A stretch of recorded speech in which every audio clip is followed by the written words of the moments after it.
Saya pelajari Vietnam.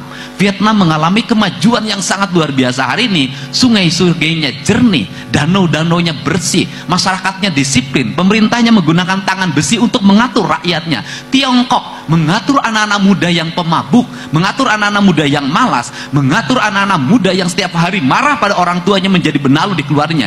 Dikerahkan tentara untuk mengambil mereka dari rumahnya, dimasukin barak militer selama 6 bulan. Pulangnya mereka menjadi manusia yang tersadar dan kembali pada orang tuanya, kembali pada negara dan budaya Tiongkok. Teologikal ini akan saya terapkan di Jawa Barat.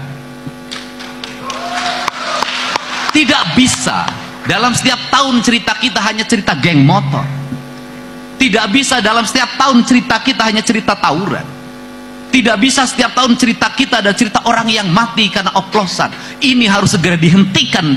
Kenapa? Kita punya kebudayaan, kita punya nilai ajaran Islam sebagai nilai-nilai ritualitas, sebagai nilai-nilai substansial, nilai-nilai spiritualitas. Tetapi kenapa kita tidak bisa menyelesaikan hal-hal yang remeh-temeh dan kecil ini?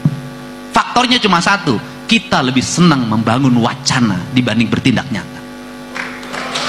Untuk itu kalau bersedia, pemerintah Kabupaten Cirebon bisa bekerja sama dengan jajaran TNI dan Polri. Pemerintah provinsi bersedia membangun mesnya. Orang tuanya diberikan kesadaran kalau anaknya nakal, maka dia telepon tentara, telepon polisi, diangkut, dimasukin mes, dilakukan pembinaan, diarahkan dalam waktu 6 bulan ke depan. Kalau masih parah setahun, untuk apa? Dikembalikan dia pada orang yang mencintai orang tuanya, orang yang mencintai lingkungannya, orang yang mencintai sesamanya, dan orang yang mencintai Tuhannya secara utuh. Kerangka inilah kenapa saya tidak mau orang Jawa Barat ke depan menjadi generasi ciu. Saya tidak mau orang Jawa Barat ke depan menjadi generasi geng motor.